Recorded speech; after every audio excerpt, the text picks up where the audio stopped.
Hello, good morning to all. तो आप सभी का स्वागत है let's crack UPSC CSC Hindi में। और जैसे कि मैंने कल अपना पहला लेक्चर था, दूसरा लेक्चर था, है ना? जो कि तो उसमें हमने क्या पढ़ा था कि इंट्रोडक्शन, और इंट्रोडक्शन के साथ साथ की इकोनॉमी का नेचर देखा था। आज की जो हमारी क्लास होगी उसके बाद आगे हम रिज्यूम करेंगे, लेकिन उससे पहले हम थोड़ा सा और इसके बारे में बात कर लेते हैं। तो देखिए, अनअकैडमी के बारे में अगर बात करें तो अनअकैडमी आज भारत का सबसे बड़ा एजुकेशन के क्षेत्र में एक प्लेटफॉर्म बनकर उभरा हुआ है। हमारी प्रॉपर इस क्षेत्र में एक बेहतर पकड़ है। हमारे साथ भारत के टॉप 100 से ज्यादा एजुकेटर जुड़े हुए हैं। उनमें से खुद वो लोग भी हैं जो ऑलरेडी ब्यूरोक्रेट्स हुआ करते थे। ठीक है, जैसे कि हम डायरेक्टर खुद रोमन सैनी सर की बात करें तो रोमन सैनी सर भी पढ़ा रहे हैं और ए के वर्मा सर भी पढ़ा रहे हैं। ठीक है, तो चलिए हम स्टार्ट करते हैं। इससे पहले कि देखिए, मैं आपको बता दूं कि हमारे साथ जुड़ने के आपको, जैसे कि अगर आप सब्सक्राइब करते हैं तो हमारे साथ जुड़ने के एक फायदे हैं कि आपको हमारे साथ डेली करीब 40 से ज्यादा पैरेलल क्लासेस, समानांतर क्लासेस चल रही होती हैं, अलग अलग सब्जेक्ट की, उनके एक्सपर्ट के यानी विशेषज्ञों के माध्यम से। दूसरा इसका फायदा क्या है कि आपने जो भी पढ़ा, ध्यान रखिएगा, आपने जो भी पढ़ा तो आपने क्या पढ़ा उसका लाइव टेस्ट क्विज़ेस चल रहे होते हैं।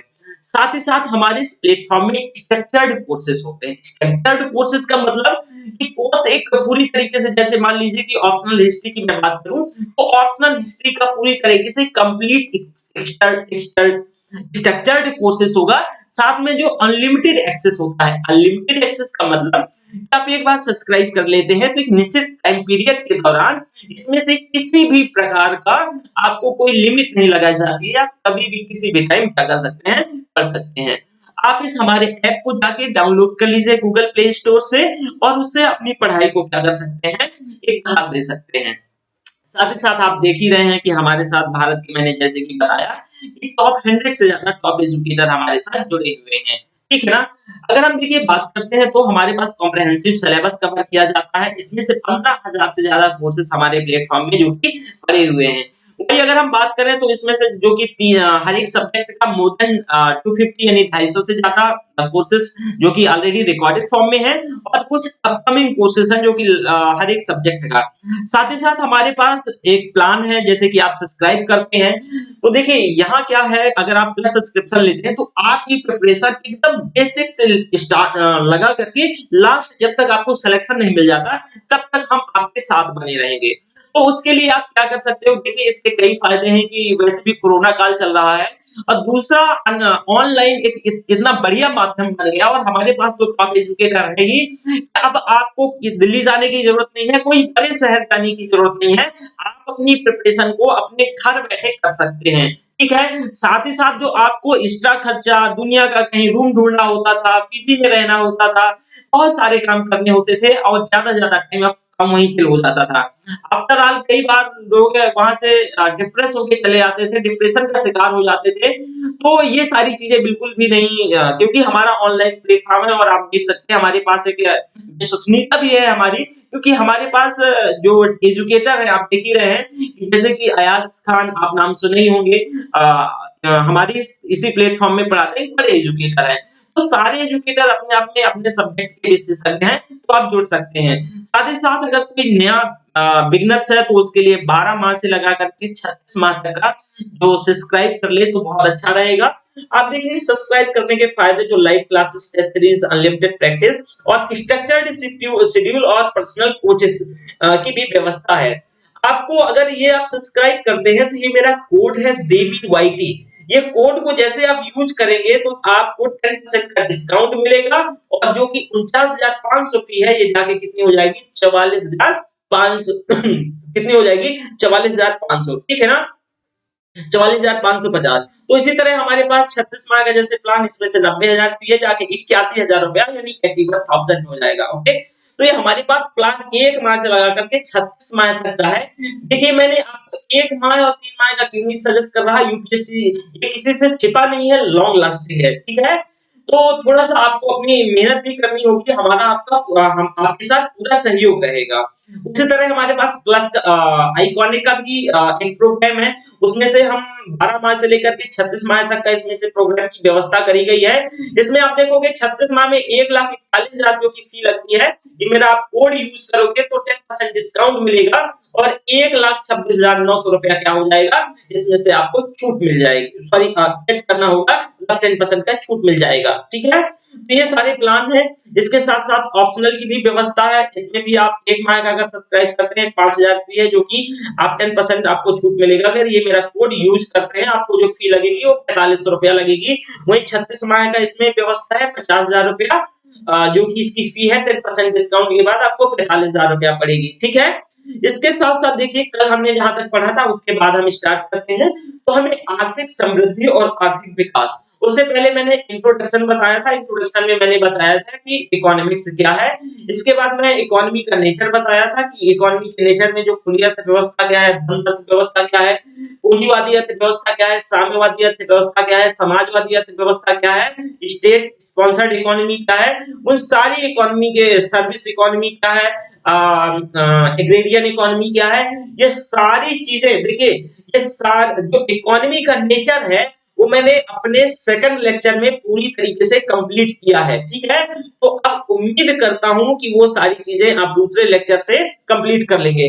मैं हमेशा बार-बार बोलता हूं इस चीज को कि आपको इंडियन इकोनॉमी के लिए ना ही पीटी के लिए ना ही मेंस के लिए कोई भी नोट्स नहीं लेना पड़ेगा, कोई भी ना ही बुक्स खरीदनी पड़ेगी, क्योंकि ये खुद ही लेक्चर 150 घंटे से ऊपर जाएगा जो इंडियन इकोनॉमी का है, पीटी और मेंस का।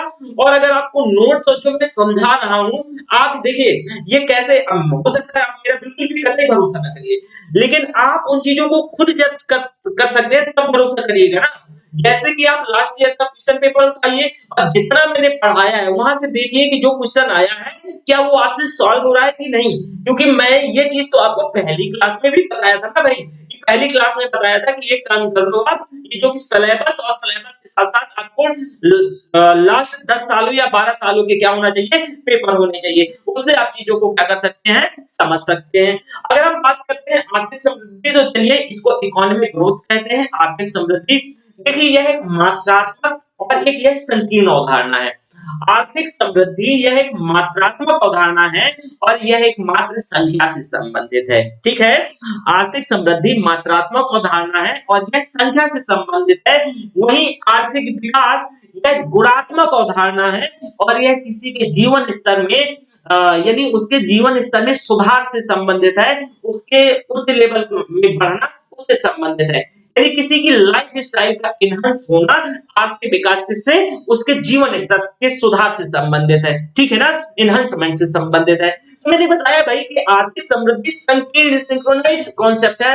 ये मात्रात्मक है, मतलब कि आर्थिक समृद्धि मात्रा का बढ़ना, ध्यान रखिएगा। ये मात्रात्मक कॉन्सेप्ट यानी मात्रा का बढ़ना, क्वांटिटी का बढ़ना, क्वालिटी का नहीं क्वांटिटी का बढ़ना। हम कह सकते हैं कि जैसे आर्थिक समृद्धि मतलब जीडीपी का बढ़ना, आर्थिक समृद्धि का मतलब होता है जीडीपी का बढ़ना। तो जीडीपी मान लो, जीडीपी क्या है, जैसे कि इस समय मैं इस समय की बात नहीं कर रहा, जैसे कि मान लीजिए फॉर एग्जांपल कि जो $2 बिलियन क्या है, जीडीपी है, लेकिन वही ये $5 बिलियन हो जाती है। अगर जीडीपी हमारी कितना $5 बिलियन हो जाती है तो क्या हो गई, जीडीपी बढ़ गई। मतलब ये एक आर्थिक, ध्यान से सुनिएगा, आर्थिक समृद्धि का उदाहरण है। किसका? ये आर्थिक समृद्धि का उदाहरण है। तो आप ये कह सकते हो कि जीडीपी का बढ़ना आर्थिक समृद्धि है। लेकिन ये दूसरा आपको सबसे इंपॉर्टेंट है कि आर्थिक विकास के लिए आर्थिक समृद्धि जरूरी तो है लेकिन पर्याप्त नहीं है। इस लाइन को ध्यान से सुनिएगा। मैंने कहा कि भाई आर्थिक समृद्धि आर्थिक विकास के लिए जरूरी तो है लेकिन पर्याप्त नहीं है। अब आर्थिक विकास क्या है? किसी के लाइफ स्टाइल में क्या होना, सुधार होना आर्थिक विकास का उदाहरण है। या फिर आप कह सकते हो आर्थिक समृद्धि जो कि यह मात्रात्मक अवधारणा है और यह वस्तु तथा सेवाओं के उत्पादन से संबंधित होता है। तो अगर इसका उत्पादन, प्रोडक्शन बढ़ता है और ये प्रोडक्शन का, बढ़े हुए प्रोडक्शन का लाभ, ध्यान रखिएगा, आर्थिक समृद्धि के माध्यम से बढ़े हुए प्रोडक्शन का लाभ, बढ़े हुए उत्पादन का लाभ अगर समाज के हर एक व्यक्ति को पहुंच जाए, समाज के हर एक तबके को पहुंच जाए तो कहा जाएगा कि भाई आर्थिक विकास हो रहा है। ठीक है, आर्थिक विकास हो रहा है। मैं पैरेलली दो कॉन्सेप्ट समझाने की कोशिश कर रहा हूं, इस चीज का ध्यान रखिएगा। तो आर्थिक मतलब आर्थिक समृद्धि, बढ़ी हुई आर्थिक समृद्धि का अगर प्रयोग हम क्या करें, बढ़े हुए आर्थिक समृद्धि के माध्यम से जो उत्पादन है उसका अगर लाभ समाज के निम्न तबके तक पहुंच जाए तो कहा जाएगा कि आर्थिक विकास हो रहा है, मतलब किसी के जीवन स्तर में सुधार होना। तो हम ये कह सकते हैं कि किसी भी अर्थव्यवस्था में यह पॉसिबल है कि वह बिना आर्थिक विकास के आर्थिक समृद्धि प्राप्त कर ले, बिना आर्थिक विकास के आर्थिक समृद्धि प्राप्त कर ले।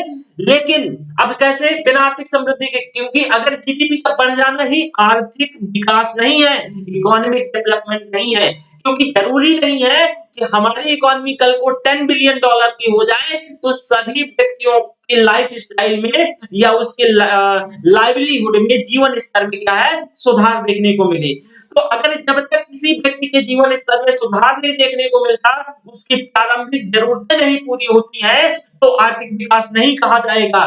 जब आर्थिक विकास नहीं कहा जाएगा तो लाख आर्थिक समृद्धि बढ़ जाए, उससे आर्थिक विकास पे बहुत ज्यादा फर्क नहीं पड़ेगा।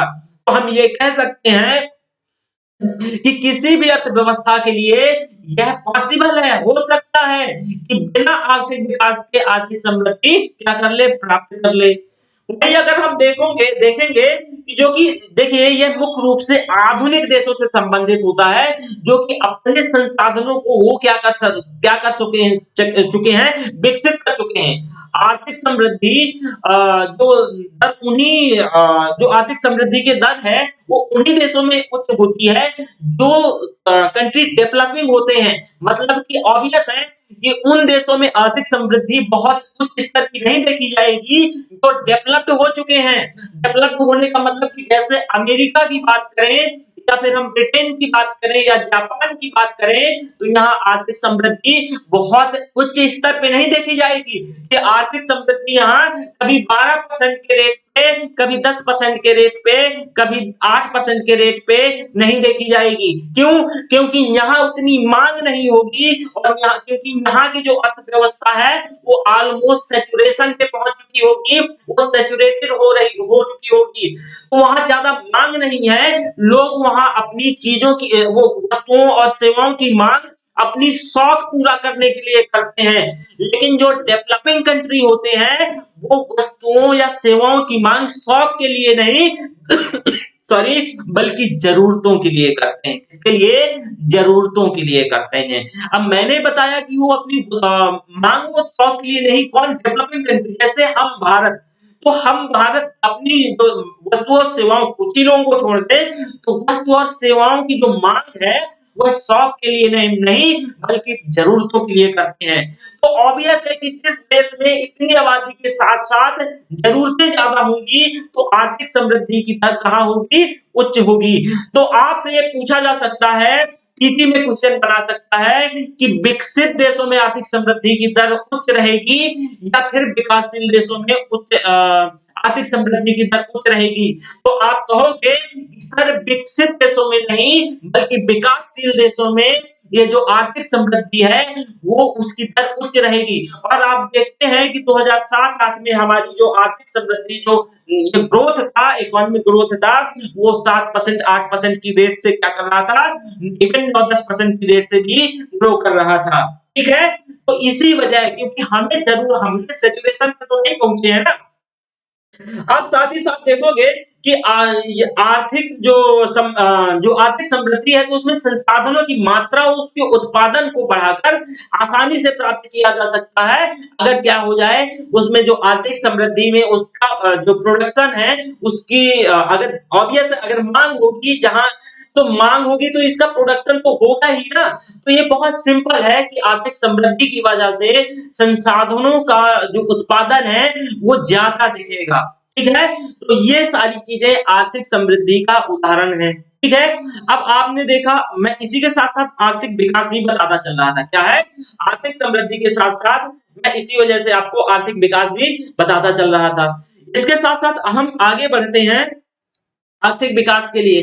देखिए आर्थिक विकास से मवेशी कि मैंने बताया ये एक विस्तृत अवधारणा है। ये क्या है? बहुत बड़ी और बहुत विस्तृत अवधारणा है। ये गुणात्मक अवधारणा है।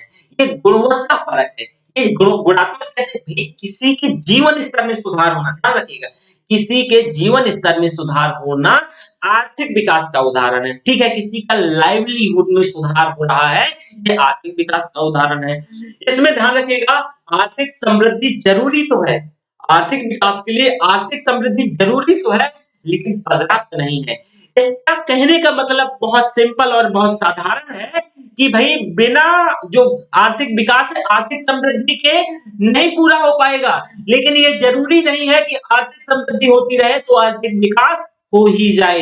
क्यों? क्योंकि देखेंगे इसमें आर्थिक विकास के साथ-साथ इसमें से किसी भी व्यक्ति का उसमें चौतरफा विकास होना चाहिए, यानी उसका सामाजिक, आर्थिक, राजनैतिक, सांस्कृतिक विकास भी क्या है? जरूरत है। जब हम इंक्लूसिव डेवलपमेंट और सस्टेनेबल डेवलपमेंट पढ़ेंगे, समावेशी विकास और सतत विकास देखेंगे, तो उसमें हम देखेंगे समावेशी और सतत विकास के अंतर्गत कि उसमें से उस व्यक्ति का आर्थिक विकास तभी संभव हो पाएगा जब उस व्यक्ति को सामाजिक, आर्थिक और राजनीतिक विकास होगा। ठीक है? तो ये आप कह सकते हो कि आर्थिक विकास क्या है? किसी भी अर्थव्यवस्था के लिए जरूरी है। ठीक है? साथ ही साथ देखोगे यह अविकसित देशों से संबंधित है। ठीक है? क्यों अविकसित देशों से संबंधित है? बहुत सिंपल है। फिर एक बात दोबारा से देखिए, जो मैं बोल रहा हूं उसमें फोकस करेगा। अविकसित देशों से, भाई वो देश तो विकसित नहीं हुए हैं ना, मतलब जो वहां की नागरिक सिविल सोसाइटी है, नागरिक समाज है, या वहां के लोग हैं, जो वहां के पीपल हैं, उन्हें क्या है? उन्हें अपनी प्राइमरी आवश्यकताओं की पूर्ति के लिए क्या चाहिए? उन्हें संसाधन की जरूरत पड़ेगी। जब प्राइमरी पूर्ति के लिए संसाधनों की जरूरत पड़ेगी, तो सिंपल है कि मतलब उनका विकास नहीं हुआ है। ठीक है? तो उन्हें आर्थिक विकास की जरूरत है। तो इसी वजह से यह अविकसित देशों से संबंधित है। ठीक वैसे कि लोग कहते हैं कि देखो जैसे कि कई बार आप सुने होंगे, लोग तंज कसते नजर आते हैं कि हमारी जो ग्रोथ रेट है वो अभी की बात नहीं कर रहा।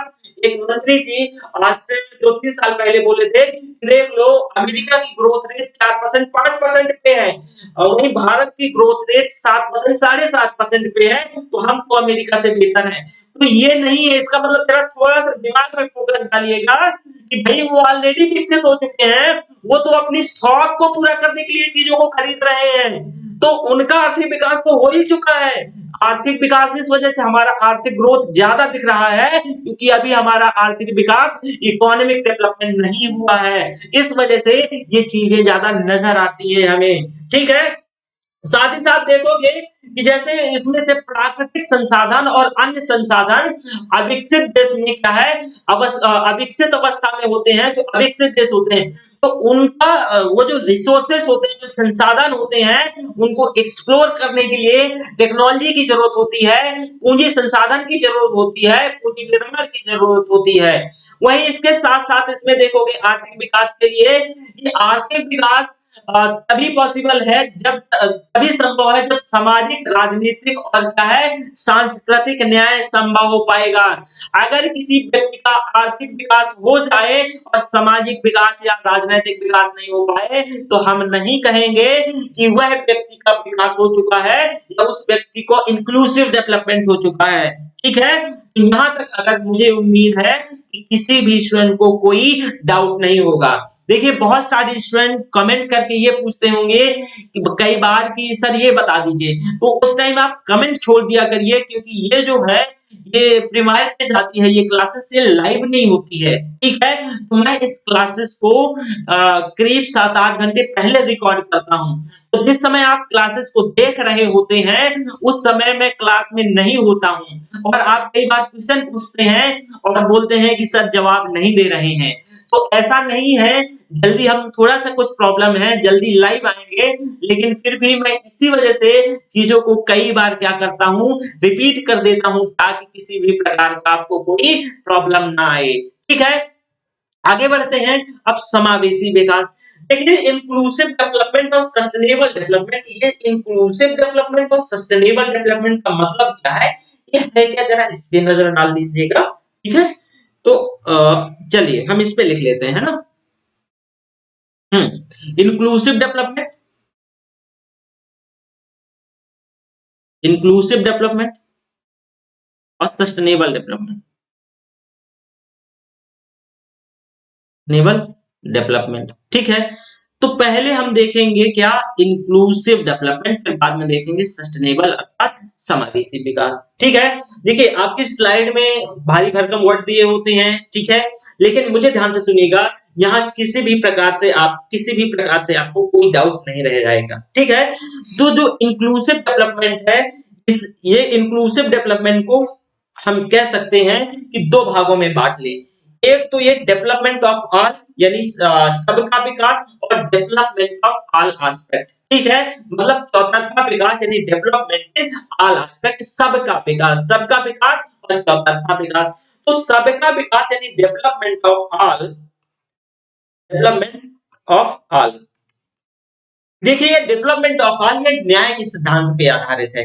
न्याय के सिद्धांत का मतलब यह न्याय के सिद्धांत पर आधारित है। न्याय के सिद्धांत का मतलब कि यह अंत्योदय की अवधारणा पर आधारित है।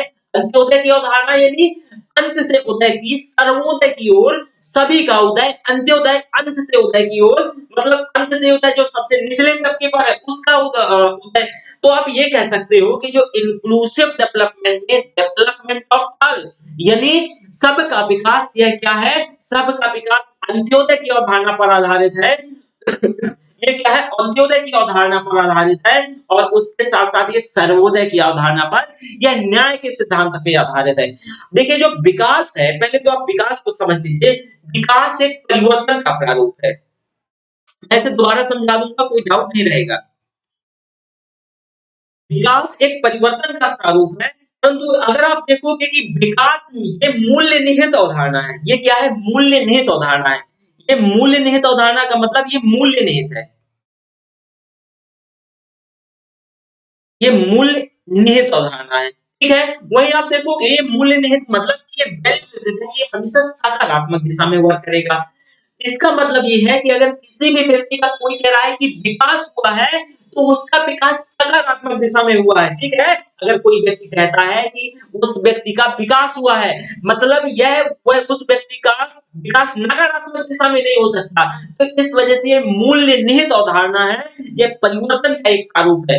लेकिन जो परिवर्तन है, ध्यान रखिएगा, परिवर्तन है, परिवर्तन अपने आप में ये एक शब्द है, ये मूल्य रहित अवधारणा है, ये वैल्यूलेस या वैल्यू फ्री अवधारणा है, ठीक है।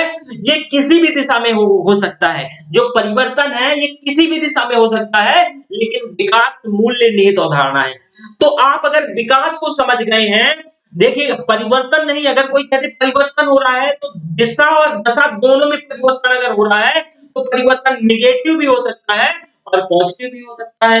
लेकिन अगर कोई व्यक्ति ये कहे कि विकास हो रहा है, तो विकास नेगेटिव नहीं होगा, यह हमेशा सकारात्मक दिशा में होगा, यह हमेशा पॉजिटिव होगा। तो अब मैंने इंक्लूसिव डेवलपमेंट के अंतर्गत आपको बताया, विकास आप समझ गए।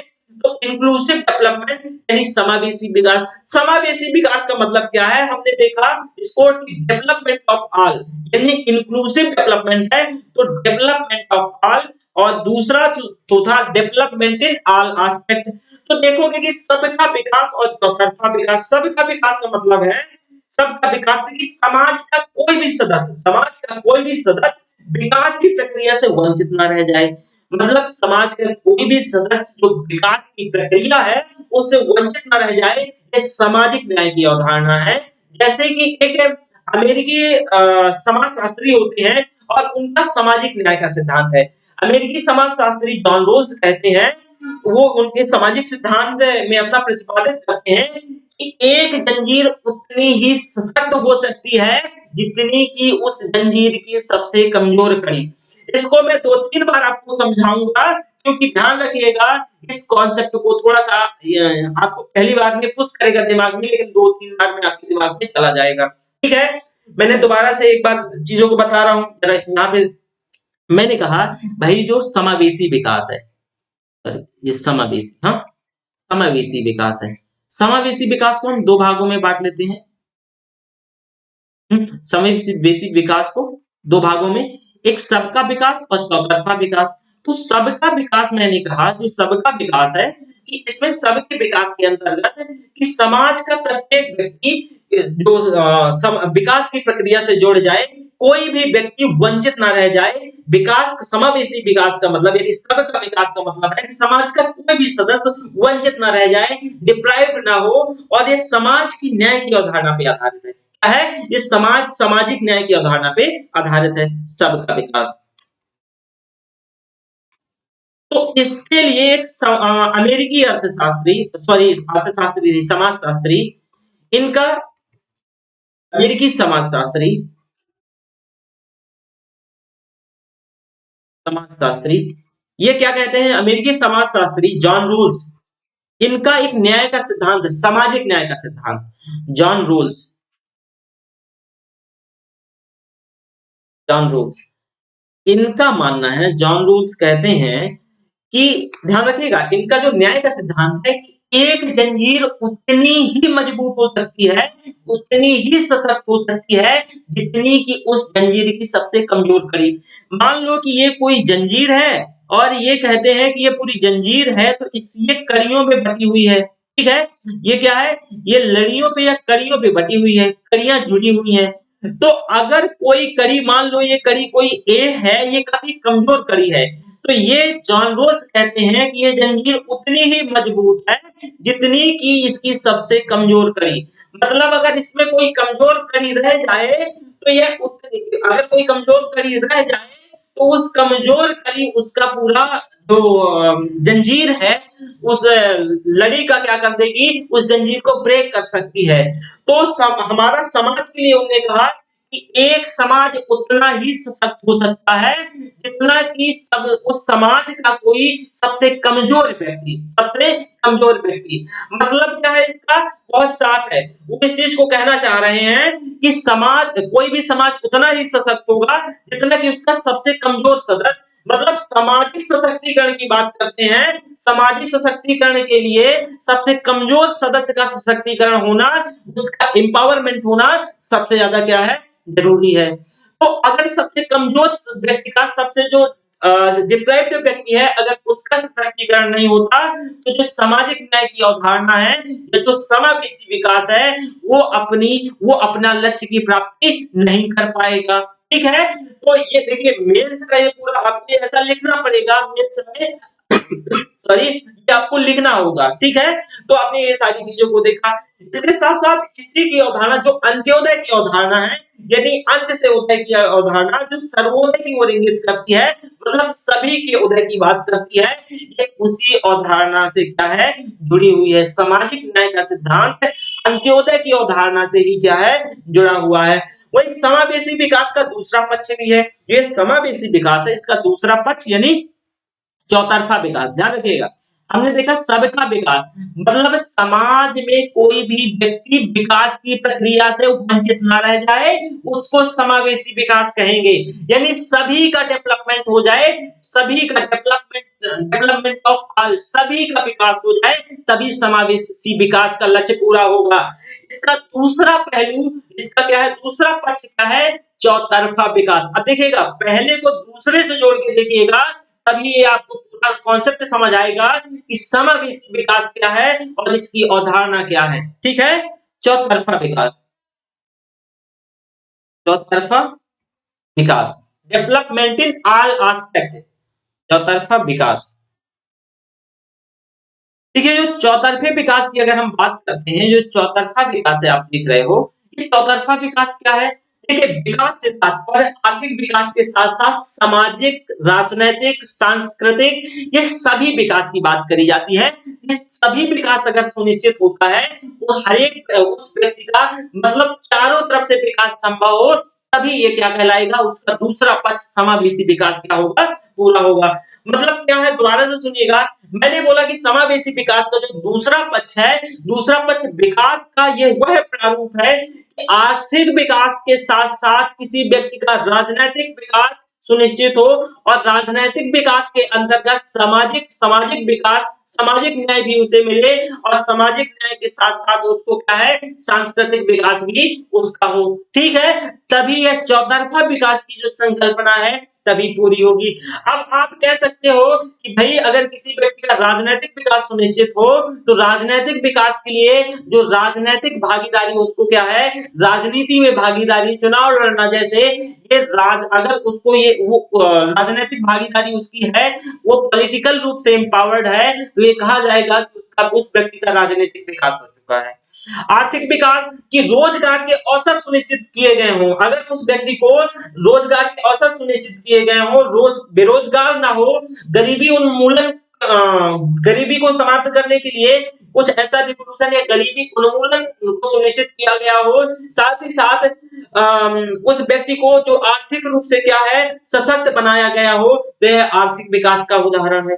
अब सामाजिक विकास ध्यान रखिएगा, अब सामाजिक विकास क्या है, सामाजिक विकास मतलब किसी भी व्यक्ति के साथ लिंग के आधार पे, जाति के आधार पे, धर्म के आधार पे कोई भेदभाव ना हो, उसको अपने आप को विकसित करने के लिए उसके साथ गवर्नमेंट या सारी एमिनिटीज गवर्नमेंट की अथॉरिटी बॉडी या रेगुलेटरी बॉडी क्या करे, इक्वल ट्रीटमेंट करें और उसको सारी चीजें अपने विकास के लिए प्रोवाइड करवाई जाए। तो यह कहा जाएगा, मतलब गवर्नमेंट क्या करे कि यह सुनिश्चित करे कि किसी भी व्यक्ति के साथ जाति के आधार पे, लिंग के आधार पे और जन्म स्थान के आधार पे कोई भेदभाव ना हो। वह सामाजिक विकास का उदाहरण है। क्या है? सामाजिक विकास का उदाहरण है। राजनैतिक विकास का मतलब कि उसकी राजनीतिक भागीदारी को सुनिश्चित करना राजनैतिक विकास का उदाहरण है। किसी भी व्यक्ति का राजनैतिक विकास उसकी राजनीतिक भागीदारी यानी उसके जो पॉलिटिक्स में जैसे कि उसकी भागीदारी हो, तो वह क्या है, राजनीतिक विकास है। तो समावेशी विकास का, अब देखिए मैंने पहला पक्ष बताया कि उस व्यक्ति का समाज में अगर 100 व्यक्ति हैं, इसको और दूसरी इस पे आप देखिएगा, यहाँ पे लिख देता हूं, है ना, यहाँ पे लिख देता हूं। मैंने कहा कि देखिए जैसे समावेशी विकास को बताया, तो समावेशी विकास के दो पहलू, सबका विकास और चौतरफा विकास। तो मान लो कि इस सबके विकास के अंतर्गत 100 व्यक्ति हैं समाज में और इस हर एक व्यक्ति का क्या है, विकास हो चुका है, हर एक व्यक्ति का विकास हो चुका है समावेशी विकास के अंतर्गत। ठीक है, तो हर 100 व्यक्तियों का यहाँ विकास हो चुका है। साथ ही साथ आप देखोगे कि ये 100 व्यक्तियों का चौतरफा विकास भी हो चुका है, मतलब राजनैतिक विकास भी हो गया है, राजनैतिक विकास भी हो गया है, सामाजिक विकास भी हो गया है, सामाजिक आर्थिक विकास भी हो गया है, आर्थिक विकास भी हो गया है और आर्थिक विकास के साथ साथ सांस्कृतिक विकास भी हो गया है। अगर इन्हीं 100 व्यक्तियों का राजनैतिक, सामाजिक, आर्थिक और सांस्कृतिक विकास हो गया है, तो आप कहोगे कि हमने समावेशी विकास की प्रक्रिया यानी हमारा समावेशी विकास हो गया है, हमने समावेशी विकास के लक्ष्य को पूरा कर लिया है। तो उम्मीद करता हूं कि यहाँ मैंने उदाहरण से भी, बहुत छोटे से उदाहरण से समझाया और जॉन रॉल्स एक अमेरिकी समाजशास्त्री इसी बात को अपने सामाजिक न्याय के सिद्धांत पे इंगित करते हैं कि भाई कहते हैं कि अगर कोई जंजीर उतनी ही सशक्त होगी जितनी उस जंजीर की सबसे कमजोर लड़ी या सबसे कमजोर कड़ी। जैसे कि वो आगे बढ़ के कहते हैं कि कोई समाज उतना ही सशक्त होगा जितना कि उस समाज का सबसे कमजोर व्यक्ति। तो अगर कोई भी व्यक्ति इस समावेशी विकास की प्रक्रिया में छूट जाता है या उसका विकास नहीं हो पाता है, तो हम समावेशी विकास या इंक्लूसिव डेवलपमेंट नहीं कहेंगे। तो उम्मीद करता हूं कि यहाँ आपको ये पूरी तरीके से समावेशी विकास क्या है समझ आ चुका होगा। ठीक है, अब सतत विकास सुन लीजिए कि भाई सतत विकास क्या है, ये भी तो पता होना चाहिए। देखिए ये भी एक बहुआयामी, जो सतत विकास की बात करें तो ये बहुआयामी लक्ष्य है। ये सतत विकास बहुआयामी अवधारणा है, बहुआयामी, ये मल्टीपल कॉन्सेप्ट होता है। विकास की प्रक्रिया में कई बार होता है कि संसाधनों का उपयोग होता है और वो संसाधनों का उपयोग देखेंगे कि साथ ही साथ उसमें से जो पर्यावरण भी क्या होता है, प्रभावित होता है, उस पर भी निगेटिव इम्पैक्ट पड़ता है। और संसाधनों का अगर लगातार निरंतर दोहन होता रहे, उसका हमेशा दोहन होता रहे, कंटिन्यूएशन उसका एक्सप्लोरेशन होता रहे, तो हो सकता है कि वह जो संसाधन है वो अगली पीढ़ी को क्या है कि अगली पीढ़ी के लिए नहीं बचे। तो सतत विकास की प्रक्रिया में ये कहा गया है कि यह विकास की जो अवधारणा है, संसाधनों का उचित प्रयोग किया जाना चाहिए। इसमें संसाधनों का क्या है, उचित प्रयोग किया जाना चाहिए, वांछित दिशा में प्रयोग किया जाना चाहिए, वांछित प्रयोग किया जाना चाहिए, बिना पर्यावरणीय गतिविधियों या पर्यावरण को बिना क्या है क्षति पहुंचाए या उसको नेगेटिव इम्पैक्ट डाले।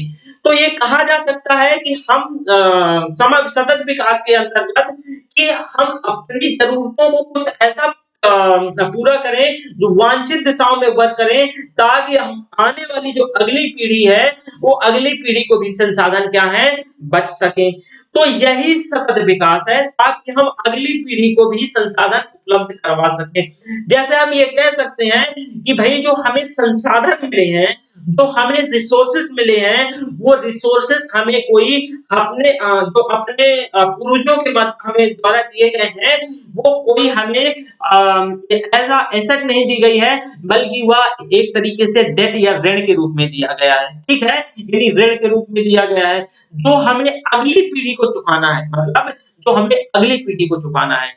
मतलब ये कि हम संसाधनों का अपना ऐसा उपयोग करें, संसाधनों का प्रयोग जो अगली पीढ़ी को क्या है अच्छी तरीके से बचे रहें, वांछित प्रकार से हमने सही दिशा में हमें उपयोग करते हुए अपने विकास को सुनिश्चित करें। So this is a sustainable development. Okay, आपने सस्टेनेबल डेवलपमेंट भी देख लिया। इसके बाद क्या है, मुद्रास्फीति। देखिए, मुद्रास्फीति से पहले अगर यहाँ किसी भी स्टूडेंट को कोई डाउट है तो अब यहाँ तो देखिए ये क्लास वैसे लाइव नहीं है ये क्लास लाइव नहीं है, लेकिन हम क्या करेंगे कि अगली जो हमारी क्लास 2-4 दिनों में जल्दी होगी, तो हम कोशिश कर लेंगे कि क्लास क्या हो, लाइव हो। ठीक है ना? तो फिर उसमें आप पूछ लेंगे, लेकिन उम्मीद करता हूँ आपको किसी भी प्रकार से किसी भी स्टूडेंट को कोई डाउट तो नहीं होगा। अगर डाउट हो, ध्यान रखिएगा, आज ये तीसरा लेक्चर है, हालांकि ऑलरेडी मेंशन होता है वहां पे। तो आप पीटी और मेंस के लिए मोर देन सफिशिएंट है, आप नोट्स बनाते जाइए। और आप नोट्स बनाने के साथ साथ आप एक काम कर लीजिए कि जैसे कि बहुत सारी चीजें जो आपकी इसमें नोट्स में स्लाइड में मेंशन नहीं होती हैं, तो आप क्या कर सकते हो, वो पढ़ सकते हो। ठीक है ना? तो चलिए हम आगे बढ़ते हैं। देखिए, आपने समावेशी विकास देख लिया, अगला हमारा चैप्टर है मुद्रास्फीति। अब मुद्रास्फीति क्या है, थोड़ा सा आपको ये मुद्रास्फीति को देखना पड़ेगा। ठीक है, लेकिन एक चीज मैं आपको बता देता हूँ, जो वित्तीय समावेशन के साथ साथ समावेशी विकास के कुछ कंपोनेंट है, कुछ घटक है। जैसे समावेशी विकास के प्रायर अगर बात करते हैं तो 2 घटक है, जैसे सामाजिक समावेशन और वित्तीय समावेशन। ठीक है, वित्तीय समावेशन में अगले चैप्टर में जब हम मॉनेटरी पॉलिसी पढ़ेंगे, तो वित्तीय समावेशन में वहां डिटेल से बताऊंगा। लेकिन फिर भी इसके दोनों घटकों को थोड़ा सा आप सुन लीजिए। देखिए, वित्तीय सामाजिक समावेशन का मतलब यह सामाजिक समावेशन यानी समावेशन की प्रक्रिया में मुख्यतः जो गरीबी है उसको दूर करना है, गरीबी उन्मूलन करना है। उसके साथ साथ जो उपभोग संपत्ति और उपभोग या फिर वितरण की जो विषमता है, डिस्पैरिटी है, उसको क्या करना है, समाप्त करना है। तो ये इसका क्या है, समावेशी विकास का सामाजिक समावेशन है। वहीं वित्तीय समावेशन, तो वित्तीय क्रियाओं से, वित्तीय क्रिया विधि से हर एक समाज के हर एक तबके को जोड़ना। जैसे कि अभी जब मैं बताया ना कि वित्तीय समावेशन में इसे डिटेल से समझाऊंगा, तो वित्तीय जो एक्टिविटीज है, फाइनेंशियल एक्टिविटीज से, तो हर एक व्यक्ति को वित्तीय क्रिया विधि से जोड़ना, उसका वित्तीय विकास का, वित्तीय समावेशन का क्या है, उदाहरण है। ठीक है, तो इसके साथ साथ अब हम मुद्रास्फीति, देखिए मुद्रास्फीति को हम स्टार्ट कर लेते हैं, ये दूसरा चैप्टर है। और अब मुझे लगता है कि इसमें किसी प्रकार से जो हमारा पहला चैप्टर कंप्लीट हो गया। अगर आपको किसी प्रकार से यहाँ कोई डाउट होता है तो आप मुझसे पूछ लेंगे, लेकिन मैं आपसे यही बार बार बोल रहा हूँ कि किसी भी प्रकार से यहाँ कोई आपको डाउट नहीं होगा। अगर डाउट होगा तो टेलीग्राम चैनल जो कि आपको प्रोवाइड करवाया गया है, उस टेलीग्राम चैनल में भी आप क्वेश्चन कर सकते हैं, कमेंट बॉक्स में भी कर सकते हैं। हम अभी कुछ प्रॉब्लम है तो वही इसी वजह से लाइव नहीं हो रहा है। तो दूसरा चैप्टर है हमारा मुद्रास्फीति। चलिए, पहले तो आपको मुद्रास्फीति, मुद्रा को जानना पड़ेगा कि भाई मुद्रा क्या है ना? फिर इसके बाद मुद्रास्फीति देखेंगे। देखिए, अगर मुद्रा की बात करें तो आपको बहुत ऐसा लग रहा होगा कि कोई भी देश अगर जैसे कि मुद्रा बहुत शक्तिशाली है, लेकिन इसके द्वारा समृद्धि नहीं प्राप्त कर सकते हैं। मुद्रा के द्वारा समृद्धि नहीं आप प्राप्त की जा सकती है। अब कैसे समृद्धि नहीं प्राप्त की जा सकती है? ना ही समृद्धि खरीदी जा सकती है, ना ही समृद्धि प्राप्त की जा सकती है। समृद्धि रिसोर्सेस पे डिपेंड करती है। अगर ऐसा होता तो वास्तव में आप ही बताइए कि अर्थव्यवस्था में यदि मुद्रा के द्वारा समृद्धि खरीदी जाती तो बहुत सिंपल है, कोई भी देश क्या है मुद्रा छाप करके अपने देश की गरीबी को क्या कर सकता, मिटा सकता। तो पहले तो ये जान लीजिए कि किसी भी आपसे बहुत सिंपल है और आप तुरंत बोलेंगे बिना सोचे कि हाँ सर सही है। हाँ, अगर हम बोले कि क्या मुद्रा के माध्यम से समृद्धि खरीदी जा सकती है तो आप बोलोगे कि जी हाँ बिल्कुल, बिल्कुल भी नहीं। समृद्धि रिसोर्सेस होने समृद्धि के लिए रिसोर्सेस यानी संसाधनों की जरूरत पड़ती है। इसकी संसाधनों की जरूरत पड़ती है। ठीक है? तो अब मुद्रा के माध्यम से इसको नहीं खरीद सकते हैं। ये मुद्रा है क्या? देखिए अगर हम कहें आधुनिक समय में अगर बात करते हैं तो मनुष्यों के द्वारा आविष्कारों में जो मुद्रा रही है तो ये मुद्रा के साथ-साथ मुद्रा, पहिया और बोर्ड आधुनिक आविष्कारों की बात करें तो मुद्रा उनमें से एक बहुत इंपॉर्टेंट रोल अदा करती है। साथ में आप स्टार्टिंग में देखोगे मुद्रा साथ ही साथ आप देखोगे कि मुद्रा है क्या? देखिए, मुद्रा किसी लेन-देन की व्यवहार की प्रक्रिया को स्वीकारना। मैं अब मुद्रास्फीति पहले मुद्रा तो समझ आनी चाहिए, तभी तो आपको समझ आएगा। तो मैंने कहा किसी भी देश में जो लेन-देन की प्रक्रिया के माध्यम को स्वीकारना ही मुद्रा है। ठीक है? मतलब आप क्या है कि बहुत सिंपल कह सकते हो कि भई प्रारंभिक प्रश्न यही उठता है, इनिशियल क्वेश्चन यही होता है कि हम मुद्रा किसको कहेंगे? तो कोई भी वस्तु जो सभी प्रकार की कोई भी वस्तु जो सभी प्रकार के भुगतानों को पूरा करने में एक मान्यता प्रदान करती हो, उसी को मुद्रा स्वीकार करेंगे। उसी को क्या करेंगे? मुद्रा स्वीकार करेंगे। दोबारा से सुनिएगा, कोई भी वस्तु जो सभी प्रकार के लेन-देनों में इवन इसमें ऋण भी सम्मिलित है, तो कोई भी वस्तु जो सभी प्रकार के व्यवहारों, लेन-देनों को क्या करती है? भुगतान के माध्यम से स्वीकार करती है, उसको मुद्रा कहा जाता है। उसको क्या कहते हैं? मुद्रा कहते हैं। ठीक है? चलिए मैं लिख देता हूँ। इसमें से जैसे कोई भी वस्तु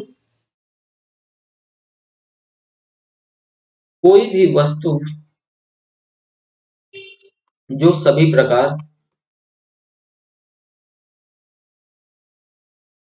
प्रकार के भुगतान भुगतान को स्वीकार करे, भुगतान के माध्यम स्वीकार करे, मुद्रा कहलाती है। ठीक है? तो आपने मुद्रा देखा। इसके साथ-साथ एक टर्म्स बहुत आएगा तरलता, लिक्विडिटी इसे भी देख लीजिए वरना आप तरलता को लेकर के काफ़ी आपको समझ नहीं आएगा साइंस वाला तरलता। देखिए मुद्रास्फीति ये नया चैप्टर है, इससे पहले मैं कुछ भूमिका बना रहा हूँ, ये ज़रूरी है। नहीं आप अगर मुद्रा नहीं जानेंगे, तरलता नहीं जानेंगे, कई बार मैं शब्द यूज़ करूँगा लिक्विडिटी, तरलता, तो आपको ये पता होना चाहिए।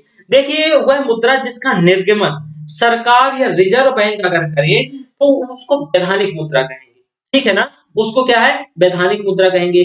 तो अगर वैधानिक मुद्रा आपसे ये पूछा जा सकता है, तो कोई भी ध्यान रखिएगा वह मुद्रा जिसका निर्गमन सरकार या फिर रिज़र्व बैंक करे। क्या करे? रिज़र्व बैंक करे, उसको वैधानिक मुद्रा कहेंगे। क्या कहेंगे?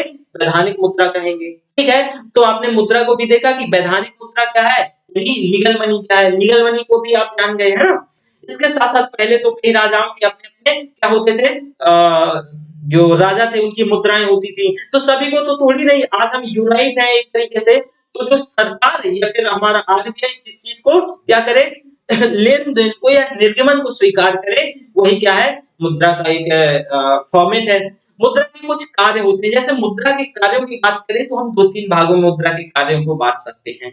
एक तो मुद्रा के जो प्रमुख कार्यों में विनिमय यानी एक्सचेंज का होना, जो किसी से मान लीजिए एक्सचेंज का होना और मूल्य का मापक। मूल्य किसी भी चीज़ को मूल्य का मापक हम मेज़रमेंट भी तो मुद्रे से करते हैं ना, कि भाई मान लीजिए ये कोई स्टाइलस है, ये स्टाइलस को हमने कितना मान लो कि 200 रुपए में, तो 200 क्या है, ये मुद्रा है, तो उसका ये क्या है, मूल्य का मापक है। किसी भी वस्तु का मूल्य का मापक, मेजरमेंट का निर्धारण मुद्रा के माध्यम से किया जाता है। ये विनिमय का भी माध्यम होता है, किसी भी चीज को एक्सचेंज करने का माध्यम होता है।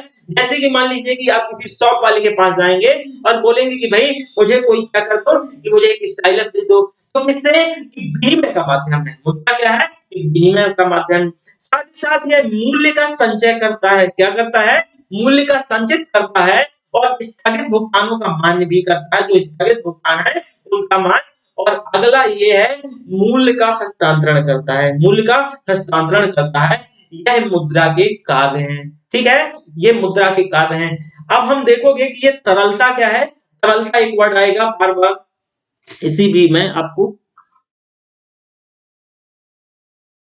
देखिए इतना ये डीप में अपने पिछले लेक्चर्स में नहीं, पिछली क्लासेस में नहीं पढ़ाया। मैं डायरेक्टली क्विट कर जाता था मुद्रास्फीति पे, लेकिन मुझे लास्ट में जब फीडबैक मिला कि सर कई बार स्टूडेंट को पूरा चैप्टर पढ़ जाते हैं, तरलता नहीं समझ आता, मुद्रा नहीं समझ आता, तो इस वजह से मैं ये सारी चीजें आपको क्या है बता देता हूँ। अब देखिए सरल शब्दों में अगर हम कहें जो तरलता को, तो किसी भी परिसंपत्ति को बिना किसी विलंब के, बिना किसी कठिनाई के नगद मुद्रा में बदल देने की क्षमता ही तरलता है, ठीक है।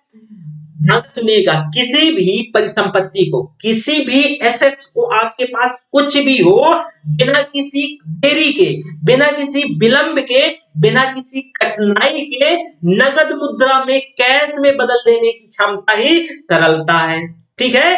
कैश में बदल देने की क्षमता ही तरलता है। तो सच एग्जाम्पल, जैसे कि मैं कहता हूं कि मान लीजिए ये सेल फोन है, मान लीजिए, ठीक है। अगर इसकी जो कीमत है, अगर ये क्या कर दे कि अपने आप को कैश में बिना विलंब के, बिना देरी के, अपने जो इसका एक निश्चित मूल्य है उस पे क्या कर ले, अगर उसमें कन्वर्ट हो जाए, तो आप क्या कहोगे भाई कि यह क्या है, उसकी तरलता सबसे अधिक है।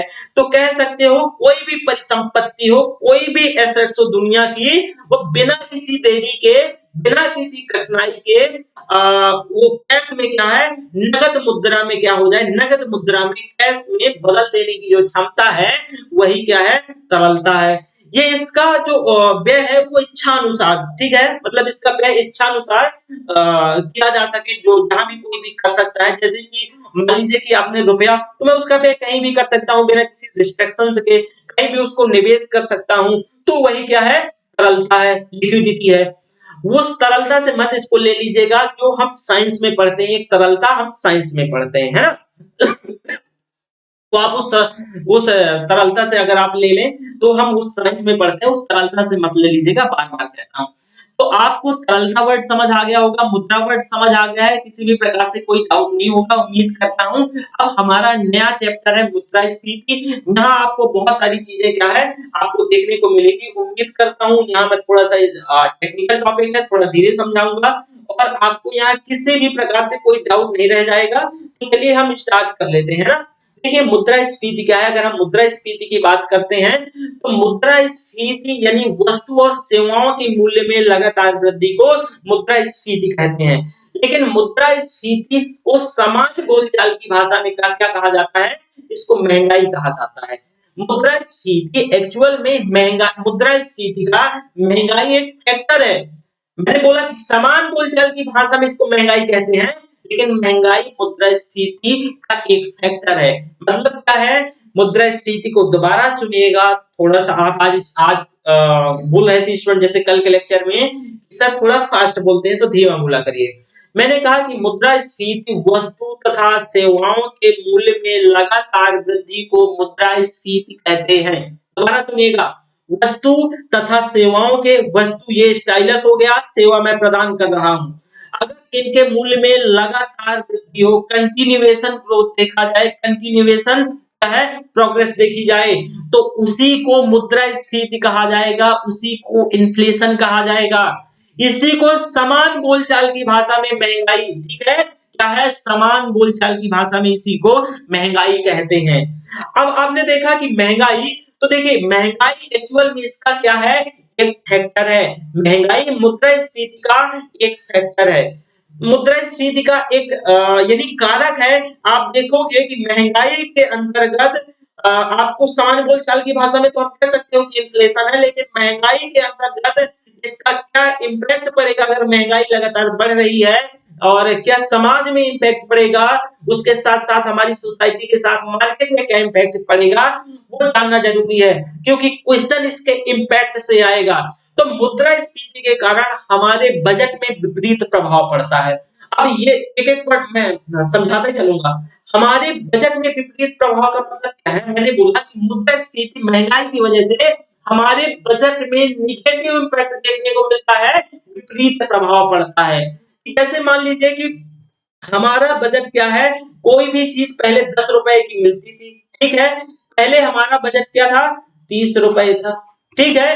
अब वही अगर अब भी हमारा बजट 30 रुपए का है, लेकिन महंगाई बढ़ने से वो चीज कितना हो गई? 15 रुपए में। तो हमारा बजट रादर टू 15 रुपए क्या हो गया? छोटा हो गया। तो इसमें आप देखोगे कि विपरीत प्रभाव देखने को मिलता है। बजट में क्या है? विपरीत प्रभाव देखने को मिलता है। जैसे जैसे मूल्यों में बढ़ोतरी होगी, जो वैसी वैसी मुद्रा की क्रय क्षमता कम होगी, परचेजिंग पावर कम होगी मुद्रास्फीति की वजह से। इस टर्म्स को भी सुनिएगा। मैंने कहा कि जैसे जैसे महंगाई बढ़ेगी, तो मुद्रास्फीति की वजह से मुद्रा की परचेजिंग पावर, क्रय क्षमता कम हो जाएगी। जैसे क्रय क्षमता कैसे कम हो जाएगी कि आप यहाँ देखोगे इसमें से कि कोई भी चीज है, मान लो जैसे कि ये चलिए ये 10 का नोट है, ठीक है? ध्यान से सुनिएगा। मैंने बोला कि मुद्रास्फीति की वजह से महंगाई बढ़ने के साथ साथ मुद्रा की क्रय क्षमता कम हो जाती है। तो ये 10 रुपया है, 10 रुपया में आप क्या करते हो कि 1 किलो 1 केजी आलू लेके आते हो, जो कि इतना है नहीं है आजकल। 1 किलो आलू लेके आते हो, ठीक है? वही महंगाई बढ़ रही है, तो अब आलू 10 रुपया का ना होकर के कितने का हो गया? वो आलू 20 रुपए का हो गया। तो अब ये आलू 20 रुपए का कितना? अब ध्यान से सुनिएगा। अब आलू 20 रुपए का केजी हो गया, 20 रुपए का केजी हो गया, ठीक है? मतलब क्या हो गई? महंगाई बढ़ गई, इन्फ्लेशन बढ़ गया। और जब इन्फ्लेशन बढ़ गया, तो आप ही बताओ कि अगर इन्फ्लेशन बढ़ गया, ये आलू 20 रुपया का केजी हो गया, जो ये आलू था 20 रुपए का केजी हो गया, तो 10 रुपया की जो क्रय क्षमता थी, जिसमें से 1 किलो आलू मिल जाता था, अब उसमें से 500 ग्राम आलू मिलेगा। मतलब कि इसकी जो खरीदने की क्षमता थी, इसकी जो क्रय क्षमता थी, वो क्रय क्षमता क्या हो गई? वो कम हो गई। इसकी क्रय क्षमता कम हो गई। अब इसी की वजह से जैसे ही आप देखोगे कि इसकी क्रय क्षमता कम होगी, तो इसके साथ-साथ सेविंग्स भी क्या होगी? कम होगी। क्यों सेविंग्स कम होगी? कि कोई भी व्यक्ति का उपभोग भी क्या होगा? महँगा होगा। जब किसी भी व्यक्ति का उपभोग, कंजम्पशन महँगा होगा, तो सेविंग कम होगी। कैसे सेविंग कम होगी? फिर उदाहरण सुनिएगा। जैसे ए नाम का व्यक्ति है, 100 रुपया उसका 100 रुपया सैलरी था मान लो, ठीक है? वह 50 रुपया क्या कर लेता था? 50 रुपया का उपभोग कर लेता था, 50 रुपया का उपभोग कर लेता था। 50 रुपए के उपभोग में वह 5 किलो आलू खरीद के लाता था, 5 किलो आलू खरीद के लाता था। 50 रुपया वो क्या कर लेता था? सेविंग, ठीक है? अब आलू हो गया महंगा, तो उसका उपभोग भी हो गया महंगा। आलू क्यों महंगा हो गया? बढ़ गई महंगाई। जब महंगाई बढ़ने से आलू महंगा हो गया, तो उसका उपभोग क्या है? महंगा हो गया। अगर उसको उतना ही कंज्यूम करना है, उपभोग करना है, तो वह क्या करेगा? वह व्यक्ति कि अपनी सेविंग की तरफ से उसमें पैसा लगाएगा। जो 50 रुपया, अगर उसको उपभोग नहीं कम करना है, उसे उतना ही खाना है, तो इसकी सेविंग पे देखेंगे, सेविंग स्वतः कम होने लगती है, क्योंकि वो व्यक्ति अपना उपभोग नहीं कम करेगा, और उपभोग पहले से ही महंगा हो चुका है। तो इसके ये इम्पैक्ट है। आपसे पूछा जाएगा स्टेटमेंट, देखे कि भाई ये बता दो कि मुद्रास्फीति का क्या-क्या प्रभाव पड़ेगा। तो आपने देखा कि बजट में नकारात्मक प्रभाव देखा जाएगा, साथ ही साथ सेविंग्स कम होंगी, यानी जो बचत है वो क्या होगी, कम होगी और उपभोग क्या है, महंगा होगा। जब एक मुद्रा की क्रय क्षमता घटते-घटते शून्य हो जाएगी, वह मुद्रा को क्या किया जाएगा, मार्केट में सर्कुलेशन से बाहर कर दिया जाएगा, वह रुपया लीगल टेंडर नहीं रहेगा। इसे ध्यान से सुनिएगा, दोबारा इस स्टेटमेंट को, मैं इसी वजह से अपनी स्पीड को कम कर लिया हूं। मैंने बोला कि जब भी मुद्रास्फीति बढ़ेगी, तो मुद्रास्फीति बढ़ने से किसी भी मुद्रा की क्रय क्षमता कम हो जाएगी, और जब किसी की क्रय क्षमता कम हो जाएगी, तो वह क्रय क्षमता एक दिन कम होते होते शून्य हो जाएगी, और जब वह क्रय क्षमता शून्य हो जाएगी, तो उसको क्या है, मार्केट से सर्कुलेशन से बाहर निकाल दिया जाएगा, वह लीगल टेंडर नहीं होगा। अब आप ये कहोगे कि सर 2016 को 8 नवंबर को मोदी जी आते हैं और कहते हैं कि 500 और 1000 का नोट लीगल टेंडर नहीं रहेगा, तो क्या उसकी जो क्रय क्षमता थी वो शून्य हो गई थी? तो नहीं, वह एक निश्चित प्रक्रिया का हिस्सा था, उससे उसकी क्रय क्षमता कम नहीं हुई। लेकिन आप एक दूसरा उदाहरण लेते हुए कहोगे कि सर पहले क्या होता था, देखिएगा इसका इम्पैक्ट कहां-कहां पड़ेगा, मैं और आगे बताता हूं कि जैसे कि वो 25 पैसा होता था, 25 पैसा, तो 25 पैसा मार्केट से सर्कुलेशन से बाहर कर दिया गया, अब वह लीगल टेंडर नहीं है।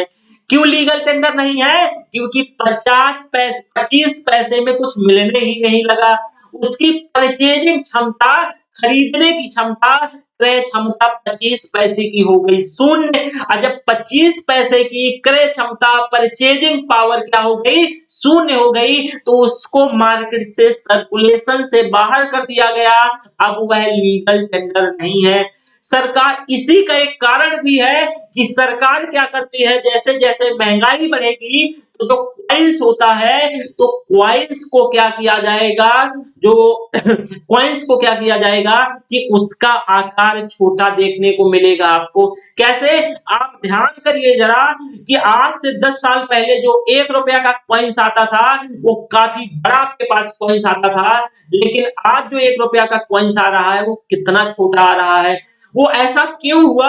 वो इसका डायरेक्टली कारण यही है कि भाई महंगाई बढ़ी। अब ध्यान से सुनिएगा, मैंने कहा कि कॉइन्स पे भी महंगाई का आकार छोटा होने लगता है, प्रभाव पड़ता है। पहले कॉइन्स था इतना बड़ा, अब इस कॉइन्स 1 रुपए का कॉइन्स था, इसमें जो मेटल वैल्यू, हर एक कॉइन्स की 2 वैल्यू होती हैं, एक फेस वैल्यू, एक मेटल वैल्यू। मेटल वैल्यू मतलब जिस मेटल से बना होता है, तो उस मेटल को खरीदने में कितना वैल्यू क्या है, देना पड़ा, उसको मेटल वैल्यू कहते हैं। फेस वैल्यू, उसके चेहरे पे अंकित वैल्यू को फेस वैल्यू कहते हैं, ठीक है। तो एक कॉइन्स की 2 वैल्यू होती है, मेटल वैल्यू और फेस वैल्यू।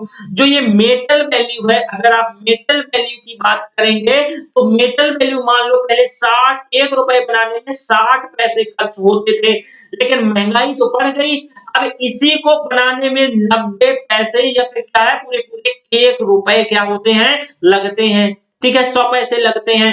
तो अगला जो कॉइन होगा, तो वह स्वतः, अब देखिए इसमें जो वो मेटल है, वो कितने की, ऑलरेडी 1 रुपए की लग रही है, तो भाई ढालने में भी तो खर्च आएगा, तो इस कॉइन्स का जो साइज है, वो स्वतः छोटा कर दिया जाएगा, ताकि उसमें कम मेटल खपत हो, और अगर ताकि कम मेटल खपत हो, तो स्वतः क्या है, देखिए उसका आकार छोटा हो गया, उसका आकार कम हो गया, क्या है, उसका आकार छोटा हो गया, अर्थात उसका जो साइज है वो कम हो गया। ये ऐसा क्यों सरकार उसका साइज कम करती जाती है, ताकि मार्केट में उसका क्या है, सेंट्रलाइजेशन ना हो जाए, उसकी काला बाजारी ना होने लगे, उसकी क्या है, काला बाजारी। लोग अब खुद ही सोचिए कि ये 1 रुपए का कॉइन, जिसमें 1 रुपया मेंशन होता है, इसको बनाने में जो वैल्यू है, जो मेटल है, 2 रुपए की लगने लगे, तो लोग इसको मार्केट में गला गला के दूसरे कामों में उपयोग करेंगे। तो सरकार तो उनसे ज्यादा चतुर है, तो सरकार कहेगी कि रुको, अभी महंगाई तो बढ़ी रही है तो हम इसका आकार कर देते हैं छोटा। अब महंगाई के ही कारण लगातार महंगाई बढ़ रही है, तो हो सकता है कि इस 1 रुपए की क्रय क्षमता यानी जीरो हो जाए। जीरो कैसे हो जाएगी कि 1 रुपया में तो आजकल क्या है, छोटा-मोटा टॉफी ये कच्चा मैंगो मिलता है। लेकिन मान लो कि एक कच्चा मैंगो 2 रुपया का हो जाए, 1 रुपया में कुछ ना मिले।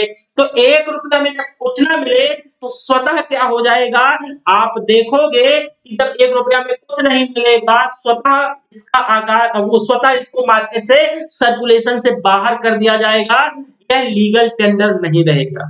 तो जैसे 50 पैसा अगर आज बात करते हैं तो न्यूनतम मूल्य की मुद्रा 50 पैसा आज भी लीगल टेंडर है, आज भी प्रचलन में है।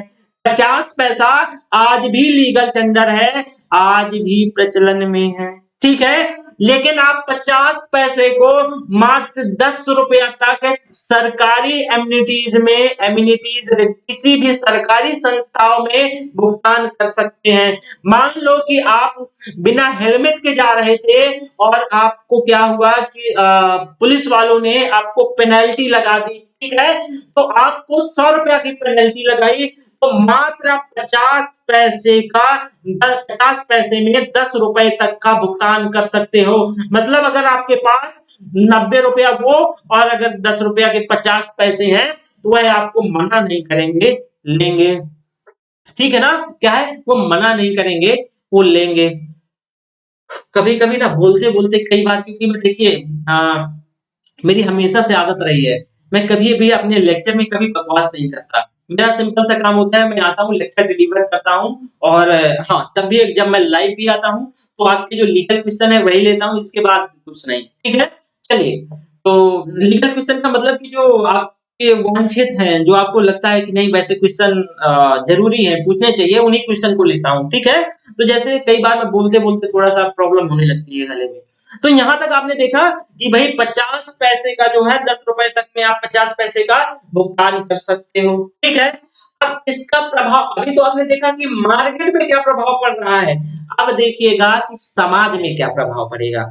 भैया यूपीएससी यहां से ऐसे क्वेश्चन पूछता है कि हवा नहीं लगती है, लेकिन मैं चैलेंजिंग के साथ कहता हूं भाई कि एक बार पढ़ लो, अच्छे से सुन लो, और आप कहीं भी स्टेट सिविल सर्विस यूपीएससी या कहीं सामान्य बोलचाल की जो लोग हैं, कई बार चाय की दुकान में, ठेले की दुकान में कुछ भी पूछ बैठते हैं कि ये लगातार, अभी किसी से पूछे हो कि साइज क्यों कम हो रहा है, तो लोग बोलेंगे मन है तो हो रहा है।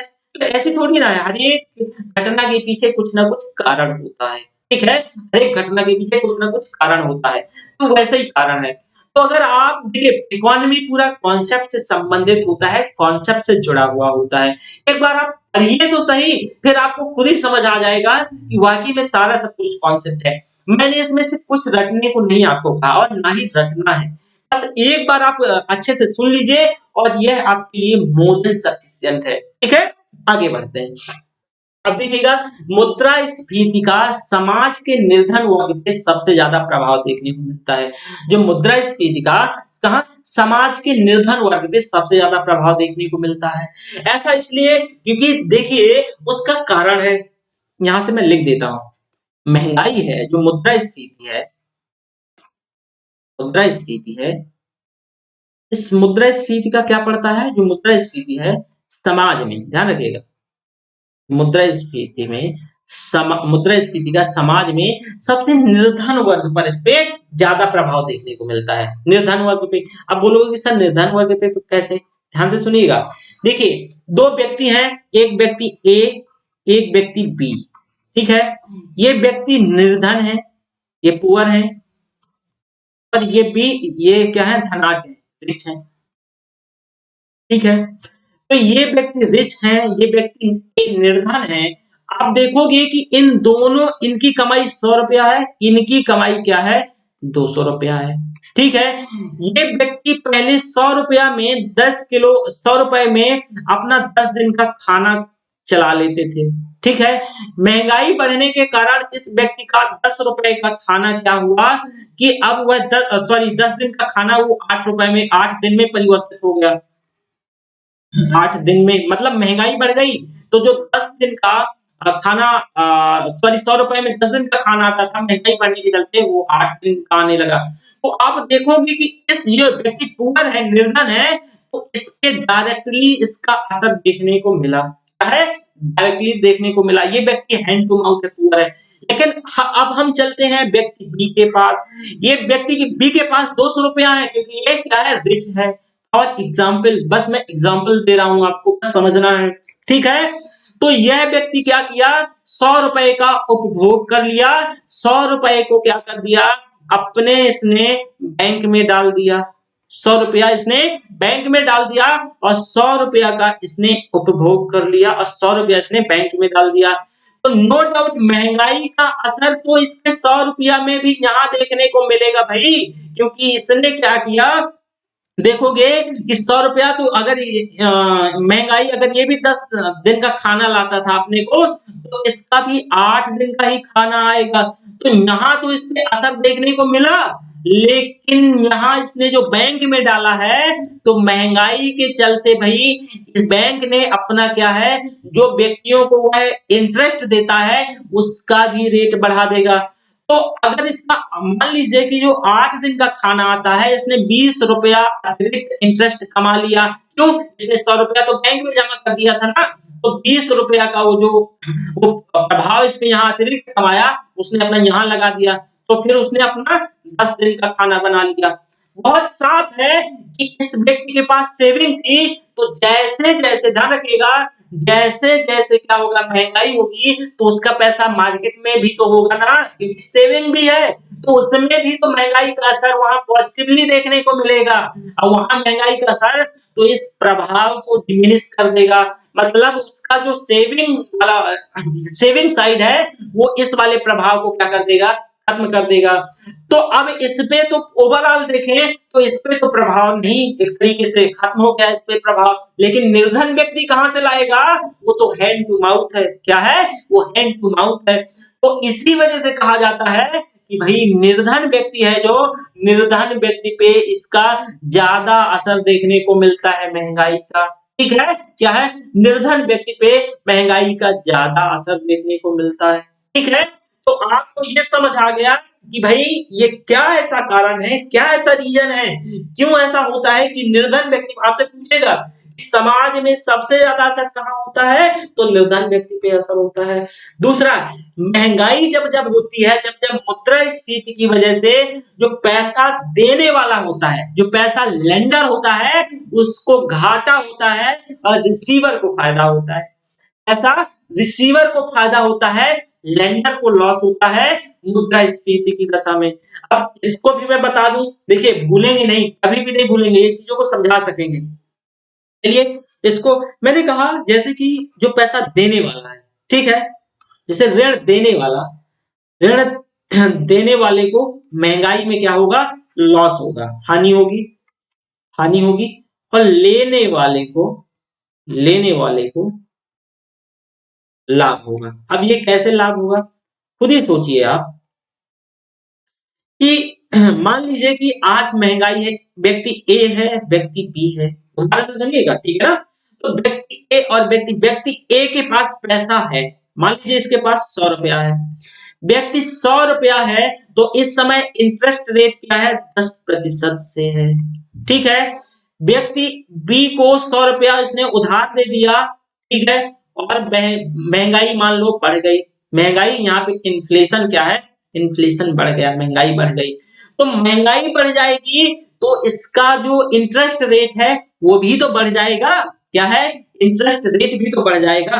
तो मान लो अब यही व्यक्ति ने व्यक्ति सी को, जो व्यक्ति सी है, तो अब 10 रुपया पे तो ये दिया ही था, महंगाई के चलते और इंटरेस्ट रेट बढ़ गया, तो 20% पे दे दिया, 20% पे। तो आप खुद ही सोचो कि व्यक्ति ए को क्या हो गया? लॉस हो गया, लेकिन व्यक्ति बी को प्रॉफिट हो गया। व्यक्ति बी को क्या है? प्रॉफिट हो गया। क्यों? क्योंकि भाई 10% तो इसने 10 रुपया एक्स्ट्रा कमा लिया ना, 20% पे दिया, ठीक है ना? तो करीब 13 रुपया इसने एक्स्ट्रा कमा लिया। तो इस वजह से इस व्यक्ति को, देने वाले को, लेंडर को, जो लेंड कर रहा है, उसको हो गया लॉस, और लेने वाले को, प्राप्त करने वाले को, रिसीवर को, उसको, सॉरी, देने वाले को, जो व्यक्ति, उसको हो गई हानि, यानी उसको हो गया लॉस, और जो लेने वाला व्यक्ति है रिसीवर, उसको हो गया प्रॉफिट, हो गया उसको लाभ।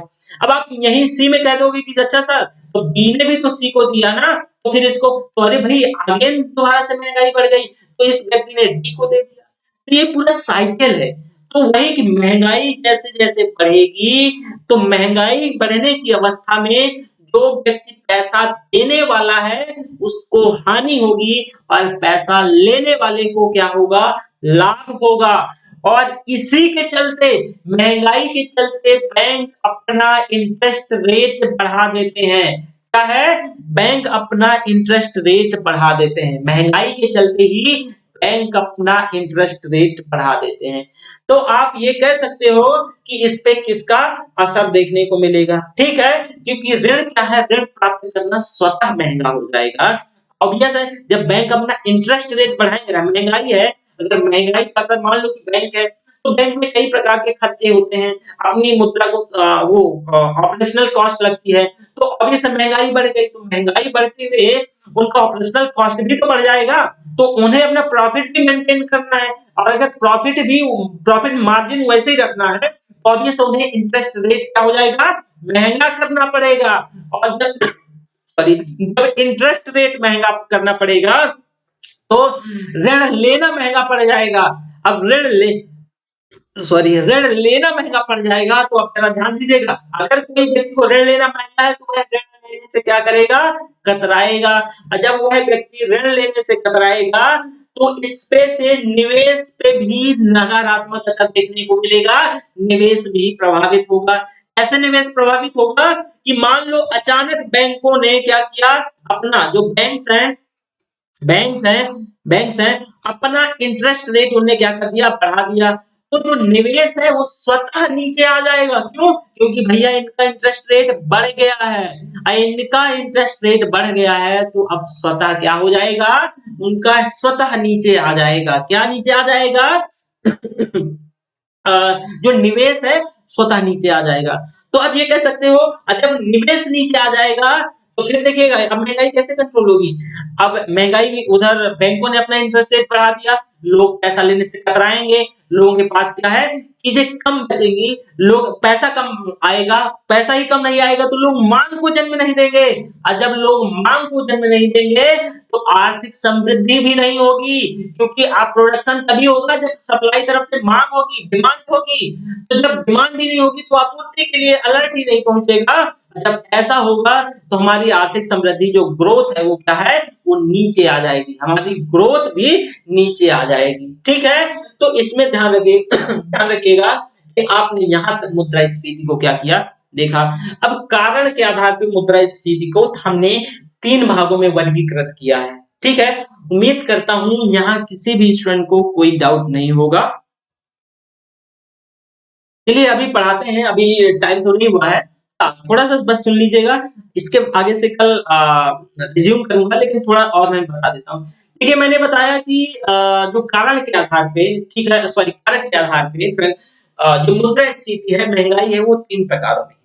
एक मांग जनित मुद्रास्फीति होती है, दूसरा लागत जनित मुद्रास्फीति होती है, तीसरी संरचनात्मक मुद्रास्फीति होती है, यानी demand pull inflation, cost push inflation and structural inflation. याद रखिएगा, demand pull inflation, cost push inflation and structural inflation.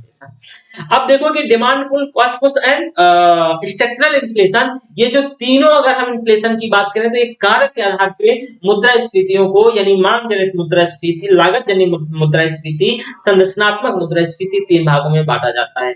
तो मांग जनित मुद्रास्फीति क्या है, जरा मांग जनित मुद्रास्फीति सुन लीजिएगा, इसी को डिमांड पुल इन्फ्लेशन भी कहते हैं। यदि किसी भी अर्थव्यवस्था में जो मांग में बढ़ोतरी के कारण महंगाई हो, ध्यान रखिएगा, किसी भी अर्थव्यवस्था में मांग में बढ़ोतरी की वजह से महंगाई बढ़ जाए, तो वैसी अर्थव्यवस्था को मांग जनित मुद्रास्फीति कहेंगे। क्या है? मांग जनित मुद्रास्फीति कहेंगे। यहां मैं लिख देता हूं, कारक के आधार पे, कारक के आधार पे मुद्रास्फीति के 3, मुद्रा स्फीति को 3 भागों में बांटा गया। पहला मांग जनित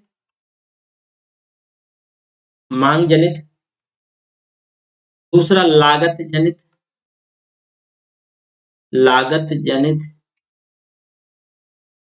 मांग जनित, लागत जनित, संरचनात्मक, संरचनात्मक, संरचनात्मक।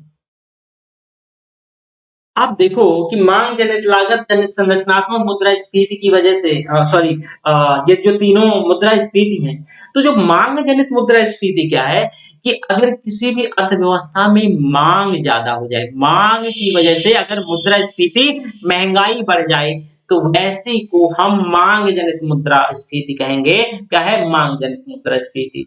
तो जैसे मांग अचानक कैसे बढ़ेगा? अब देखिए सुन तो लीजिए, मांग अचानक कैसे बढ़ेगा, मांग कब कब बढ़ेगा? मान लो कि अचानक कर्मचारियों का वेतन बढ़ जाए, अचानक कर्मचारियों का वेतन बढ़ जाए, उसके साथ साथ वेलफेयर स्कीम, जो सोशल वेलफेयर स्कीम है, ठीक है ना, सोशल वेलफेयर स्कीम क्या है, अचानक लॉन्च हो जाए। साथ ही साथ इसमें आप देखोगे कि कर्मचारियों का वेतन बढ़ने पे अचानक जो वेलफेयर स्कीम है और जो बैंक है वो अपना ब्याज क्या कर दें, सस्ता कर दें, अपना ब्याज सस्ता कर दें। जब ऐसा होगा तो इन लोगों के पास हो गया पैसा, इन लोगों के पास क्या हो गया, पैसा। इन लोगों ने क्या कर दिया, मांग को जन्म दिया, मांग को जन्म दिया। अब भाई मांग को तो इन्होंने जन्म दे दिया, अचानक तो रातों रात तो प्रोडक्शन हो नहीं जाएगा। और जब अचानक प्रोडक्शन नहीं होगा तो कितना है, आपूर्ति 100 चीजों की है, आपूर्ति कितना, 100 चीजों की है, और मांग 500 चीजों की है। मांग क्या है, 500 चीजों की है। तो आपूर्ति स्वतः, अब ये 100 चीजों की कीमत क्या हो जाएगी, यह कीमत स्वतः बढ़ जाएगी। और जब ये कीमत स्वतः बढ़ जाएगी तो किसकी वजह से बढ़ी, मांग की वजह से कीमत बढ़ी। इसी वजह से इसको मांग जनित मुद्रास्फीति कहते हैं। इसी वजह से इसको क्या है, मांग जनित मुद्रास्फीति कहते हैं। क्या कहते हैं, मांग जनित मुद्रास्फीति कहते हैं। ये यहाँ उम्मीद करता हूं मांग जनित मुद्रास्फीति आपको किसी प्रकार से इसमें कोई डाउट नहीं होगा। ठीक है, आप देखोगे कि मांग जनित मुद्रास्फीति में, अब जैसे कि पहले ये समझ लें फिर इनका इम्पैक्ट देखेंगे। अब लागत जनित मुद्रास्फीति क्या है? ठीक है, लागत जनित मुद्रास्फीति की बात करें, अगर किसी के रॉ मटेरियल का मूल्य बढ़ जाए, किसी भी अर्थव्यवस्था में कच्चे माल का मूल्य बढ़ जाए, कच्चे माल का मूल्य बढ़ जाए, उसको क्या कहेंगे, सॉरी, कच्चे मूल का माल बढ़ जाने से अगर अर्थव्यवस्था में यह मुद्रास्फीति हो जाए, क्या है, तो उसको लागत जनित मुद्रास्फीति कहेंगे। ये अप्रत्यक्ष तौर से मांग से ही संबंधित है, लेकिन प्रत्यक्षता लागत से संबंधित है। कैसे, इसको जरा ध्यान से सुनिएगा। जैसे कि कोई अरब कंट्रियों से हम कच्चा तेल लेते हैं, ठीक है, अरब कंट्रियों से कच्चा तेल लेते हैं, मान लो कि एक बैरल जो तेल है, एक बैरल तेल है, हम $100 पे लेते हैं, कितना, चलो $500 ले लो, ठीक है, $500 पे। अब इन यहाँ किसी भी प्रकार की उथल पुथल की वजह से कोई भी कुछ भी हो सकते हैं, ठीक है, अनस्टेबिलिटी की वजह से यहाँ क्या हो जाए, यहाँ कच्चे माल में बढ़ोतरी हो जाए, अब वही माल 1000 का क्या है, डॉलर मिलने लगे। तो भारत में देखोगे कि उसका असर स्वतः देखने को मिलेगा, यानी डीजल पेट्रोल, ध्यान से सुनिएगा, डीजल पेट्रोल वो क्या हो जाएगा, डीजल और पेट्रोल महंगा हो जाएगा।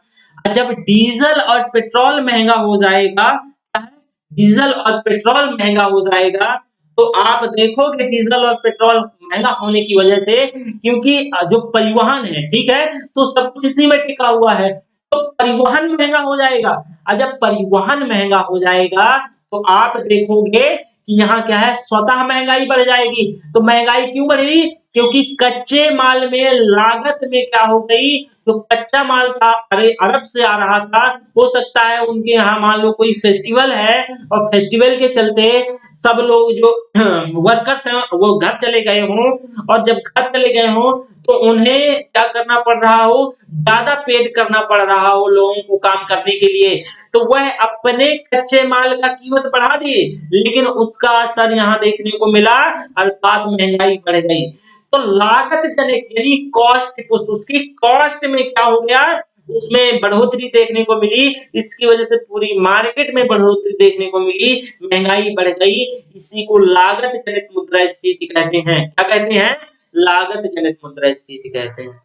अब संरचनात्मक मुद्रास्फीति क्या है भाई? जरा संरचनात्मक मुद्रास्फीति को देख लो। संरचनात्मक मुद्रास्फीति की अगर हम बात करते हैं तो संरचनात्मक मुद्रास्फीति अर्थव्यवस्था में संरचनात्मक चीजों की वजह से अगर महंगाई बढ़ जाए, मान लो कि जैसे कि इंफ्रा की वजह से महंगाई बढ़ जाए, जैसे कि कोल्ड स्टोरेज, ठीक है ना, कोल्ड स्टोरेज के साथ साथ परिवहन, अगर इन सारी वजह से किसी भी अर्थव्यवस्था में महंगाई या इन्फ्लेशन देखने को मिले, वह संरचनात्मक मुद्रास्फीति कहलाएगा। ठीक है, अब जैसे कि मान लो कि इसके भी कई फैक्टर हैं, जैसे कि होर्डिंग, ठीक है ना, फर्टिलाइजेशन, ठीक है, ब्लैक मार्केटिंग। तो जैसे कॉर्टिलाइजेशन, इसको व्यवसायी समूहीकरण कहते हैं। जैसे कि जैसे ये टेलीकॉम कंपनियां हैं, टेलीकॉम कंपनी के जितने 4-6 टेलीकॉम कंपनी है, इनके सीईओ एक जगह मीटिंग करें और मीटिंग करने के बाद ये बोले कि भाई जो 150 रुपए का आप ये रिचार्ज करते हो, इस रिचार्ज को आप 250 रुपए में कन्वर्ट कर दो और सेम वैलिडिटी। तो अब इन पांचों कंपनियों के 5-6 जितनी भी कंपनियां एग्जिस्ट करती हैं, सभी के सीईओ मिल करके उनका क्या करते हैं, मतलब रेट को बढ़ा दें, तो महंगाई तो स्वतः बढ़ गई ना। ये क्यों बढ़ गई? देखिए, ये कॉर्टिलाइजेशन ये इलीगल है, सरकार को नजर रखना चाहिए, लेकिन इसमें संरचनात्मक कमियों की वजह से हमारा एडमिनिस्ट्रेशन सही नहीं रहा, इसके चलते महंगाई बढ़ गई। तो ये संरचनात्मक महंगाई क्या है? ये संरचनात्मक मुद्रास्फीति कहलाएगा या स्ट्रक्चरल इन्फ्लेशन कहलाएगा। तो इसको डिटेल में हम कल के लेक्चर में देखेंगे कि मांग जनित जो मुद्रास्फीति है, ये मांग जनित मुद्रास्फीति का समाज में कैसे इम्पैक्ट पड़ता है और ये कब कब मांग जनित मुद्रास्फीति होगी। साथ में हम देखेंगे लागत जनित मुद्रास्फीति और संरचनात्मक मुद्रास्फीति। जैसे कि हम जैसे डेवलपिंग कंट्री में ये सारी जो स्फीतियां हैं, जो मुद्रास्फीतियां हैं, वो क्या है देखी जाती हैं। क्यों देखी जाती हैं? कि हम डेवलपिंग कंट्री हैं। ध्यान दीजिए, मैंने अपने पिछले से पिछले लेक्चर में बताया, पिछले ही लेक्चर में, कि हम डेवलपिंग कंट्री हैं और हमारा आर्थिक विकास नहीं हो पाया है, हम सैचुरेशन में नहीं पहुंच पाए हैं। तो हमारे यहाँ मांग अक्सर बनी रहती है और हमारे पास एक काफी बड़ा नंबर भी है, तो उसको रोजगार भी प्रोवाइड करवाना होता है। आप इसके चलते देखोगे सरकार क्या करती है कि रोजगार के चलते लोगों को रोजगार देती है। जब सरकार लोगों को रोजगार देती है, तो जब रोजगार देगी तो लोगों के हाथ में पैसा जाएगा, तो लोग मांग को जन्म देंगे और मांग को जन्म देने के साथ साथ मांग जनित मुद्रास्फीति उत्पन्न हो जाएगी। साथ ही साथ आप देखोगे कि जो जैसे बैंक है, बैंक अपना दर जो है वो अगर कम कर ले, जो इंटरेस्ट रेट है वो सस्ता कर ले, तो अगर सस्ता कर लेंगे तो अचानक क्या है मांग बढ़ जाएगी। क्यों? लोग बैंकों से लोन लेके अपने उपभोग को बढ़ा देंगे और जो प्रोडक्शन है, वो सप्लाई है यानी आपूर्ति है, वो रातों रात नहीं हो पाएगी, तो फिर अचानक मांग जनित मुद्रास्फीति हो जाएगी। अगर मान लो कि कोई वेतन आयोग की सिफारिशें लागू हो जाए और अचानक कर्मचारियों का क्या हो जाए, कर्मचारियों का वेतन बढ़ जाए, ठीक है, अगर वेतन बढ़ जाएगा, जब पेंशन लागू हो जाए, तो फिर लोगों के पास क्या हो जाएगा, ज्यादा पैसा आएगा और लोग मांग को जन्म देंगे। ठीक है, तो ये तो मांग जनित मुद्रास्फीति के क्या है कारक हैं। आप देख सकते हो कि मांग जनित जो डिमांड पुल इन्फ्लेशन है, तो डिमांड पुल इन्फ्लेशन के कारक हैं। तो उम्मीद करता हूं कि किसी भी स्टूडेंट को अभी कल इसको और डीप में बताऊंगा, इसके और सभी कारक बताऊंगा और फिर दर के आधार पे मुद्रास्फीति पढ़ेंगे। समाप्त नहीं हुआ ये चैप्टर, बहुत कॉन्सेप्चुअल और उतना ही डीप और उतना ही इंटरेस्टिंग है। आप एक बार इस चैप्टर को समझ जाओ, पूरी अर्थव्यवस्था के कोर को समझने लगेंगे कि भाई किस चीज का मांग अचानक बढ़ रहा है, होर्डिंग क्या है। अगर लोग जमाखोरी के कारण चलते, आप देखते होंगे कई कई साल क्या होता है कि जैसे अगस्त सितंबर आता है तो कई बार जो ओनियन है, जो उसका प्याज है, प्याज का रेट क्या होता है, बहुत तेजी से हाइक कर जाता है। अचानक क्यों हाइक कर जाता है, सोचिए तो जरा। अरे संरचनात्मक मुद्रास्फीति अचानक ऊपर आ जाती, महंगाई बढ़ जाती है, तो ये किसकी वजह से? संरचनात्मक कमियों की वजह से, इंफ्रा सही से नहीं है उसकी वजह से। मान लो कि कोई प्राइवेट जैसे कि कोई प्राइवेट कंपनियां हैं, उनने क्या किया है कि चीजों को कोल्ड स्टोरेज बना के रखे हैं। तो पहले तो ओनियन है उसको धीरे धीरे निकाल रहे हैं, लेकिन वही ओनियन उनके पास पर्याप्त मात्रा में है, लेकिन फिर भी उनने मार्केट में आर्टिफिशियल डिमांड को पैदा कर दिया। किसको? आर्टिफिशियल डिमांड को पैदा कर दिया, मतलब कृत्रिम कृत्रिम मांग को जन्म दे दिया। क्यों? उनने 4 दिन अपनी प्याज को नहीं निकाला। अब मार्केट में एक रूमर फैल गया कि भाई हो गई प्याज की कमी। प्याज की कमी नहीं है, लेकिन मार्केट में क्या हो गया, रूमर फैल गया कि भैया प्याज नहीं मंडियों में आ रही है। अब जरा उस आदमी के दिमाग को पढ़िए, ये काम किसका है? सरकार का है, लेकिन आज भ्रष्टाचार अपने चरम पर है, तो कहीं न कहीं हमारा एडमिनिस्ट्रेशन इन सारी चीज़ों को अच्छी तरीके से एडमिनिस्ट्रेट नहीं कर पा रहा है। तो यह संरचनात्मक कमी है, ये माँग की वजह से महँगाई नहीं बढ़ी है, लोग अचानक प्याज खाना नहीं चालू कर दिए हैं, ना ये लागत की वजह से कि लागत की वजह से महँगाई बढ़ गई है, ऐसा नहीं है। ये संरचनात्मक कमियों की वजह से, जो संरचनात्मक मुद्रास्फीति है, ये उसकी वजह से क्या हो गया, महँगाई बढ़ गया। तो आप कह सकते हो कि भई देखिए, महँगाई का एक सबसे बड़ा कारण एक ये भी देखने को मिलता है। क्यों? क्योंकि ओनियन को इसे कंट्रोल करना चाहिए था, तो उनने क्या किया, जमाखोरी कर ली और ये बाद में उन्हें चीज़ों को, जो कि कमी है ही नहीं है, लेकिन एक तरीके से कृत्रिम माँग को जन्म देके और अपनी चीज़ों को हाइक कर दिया, और मार्केट में क्या है, ये लोग मोटा पैसा कमाते हैं। ऐसे में ये लोग करोड़ों का पैसा कमाते हैं। वहीं ब्लैक मार्केटिंग, आप देखते हैं कोई चीज़ों को ब्लैक में इकट्ठा करके कमी को जन्म दे देना। जैसे जैसे मान लो सिलेंडर है, ठीक है? हमारे पास पर्याप्त, जो ये एलपीजी का सिलेंडर है, ये पर्याप्त सिलेंडर है, ठीक है? सारा सब कुछ ठीक-ठाक है। लेकिन इनने जमाखोरी कर ली, और जमाखोरी इनने नहीं मार्केट पे निकाला, ठीक है? फिर अचानक इसका भी रेट क्या हो जाएगा, हाइक हो जाएगा। तो जो होर्डिंग हो गया, ब्लैक मार्केटिंग हो गया, क्वार्टिलाइज़ेशन हो गया, यानी व्यवसायी समूहीकरण, कालाबाज़ारी, यानी ब्लैक मार्केटिंग, कालाबाज़ारी, और होर्डिंग को क्या कहते हैं, अ, हिंदी में देख लीजिएगा, तो जो होर्डिंग, ठीक है? तो ये इन सारी वजहों से क्या है, संरचनात्मक मुद्रास्फीति क्या होती है, जन्म लेती है। तो जो मुद्रास्फीति की, और हम जैसे देशों में ये सारी चीज़ें एकदम बनी रहती हैं, तो मुद्रास्फीति भी आप देखते हो कि एकदम चरम पे रहती है, जबकि देखो महँगाई का एकदम आलम रहता है। आज भी आप देख लो कि जैसे कि अगर हम बात करें, तो आप सामान्य सब्जी में कंपेयर कर लो और चिकन वगैरह में कंपेयर कर लो, ठीक है ना? तो सामान्य सब्जी मुझे लगता है कि ज़्यादा महँगी पड़ रही है। ऐसा क्यों है? क्योंकि देखिए, उसके हमारे यहाँ माँग भी, लागत का एक फैक्टर हो ही जाता है, क्योंकि लागत का फैक्टर की ये भी वजह है कि भाई हमारे पास कोल्ड स्टोरेज तो नहीं है ना, ये सरकार के पास इतने संसाधन नहीं है, इतने रिसोर्सेस नहीं है, इतना बड़ा इंफ्रा नहीं है सरकार के पास। तो सरकार क्या करती है, फाइनली इतना बड़ा इंफ्रा ना होने के चलते उसमें जैसे प्राइवेट कंपनियों को ये टेंडर दे देती है, तो वो क्या है, उनका लागत ऑब्वियस है, वो लागत बढ़ा भी देते हैं, और लागत जब बढ़ जाती है तो लागत जनित मुद्रास्फीति उत्पन्न हो जाती है। और मांग का तो मैंने बताया कि हमारे यहाँ रोज नई नई कोई ना कोई पॉलिसी लॉन्च होती रहती है, क्योंकि हम भारत के संविधान में DPSP, directive principle of state policy है, उसमें भी कल्पना हम वेलफेयर स्टेट की करते हैं, ठीक है? तो जो वेलफेयर स्टेट, समाजवादी राज्य की हम जब कल्पना करते हैं, तो उसमें कहा गया है चीज़ों को कि हमारी अर्थव्यवस्था को ज़्यादा से ज़्यादा उसमें क्या कौन करेगा, कंट्रोल करेगा, सरकार करेगी। तो सरकार को वो जैसे मैंने कहा डीपीएसपी में ये सरकार निर्धारित करे, शिक्षा को सरकार निर्धारित करेगी, स्वास्थ्य को सरकार सरकार निर्धारित करेगी। तो इन सारी चीज़ों को निर्धारित करते हुए, क्योंकि जो समाज का निम्न तबका है, निम्न तबके को भी क्या कर सके, प्राप्त हो सके, तो वेलफेयर स्कीम चलती हैं।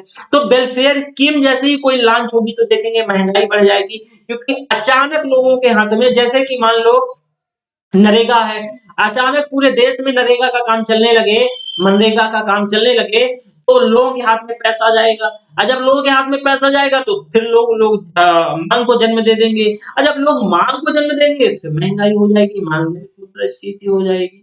तो ये चीज़ें आप देखने को मिलेंगी कि भई ये पूरा ओवरऑल कहीं न कहीं हमारे जैसे डेवलपिंग कंट्री में ये तीनों चीज़ें क्या होती हैं, बनी होती हैं, ठीक है? तो अब उम्मीद करता हूँ अब किसी भी स्टूडेंट को कोई डाउट नहीं है, ये जो क्लासेस होती है ये लाइव नहीं है, अभी रिविजन क्लास होता है जिसमें पहले से एक टाइम सेट कर दिया जाता है, फिर भी आप क्वेश्चन यहाँ पूछ सकते हैं या जब क्योंकि मैंने स्टार्टिंग में टेलीग्राम लिंक मेंशन किया था उस पे आप ऐड होकर और वहां से क्वेश्चन पूछ सकते हैं। ठीक है, तो थैंक यू वेरी मच, हम जल्दी फिर मिलेंगे अगले लेक्चर के साथ। Thank you very much.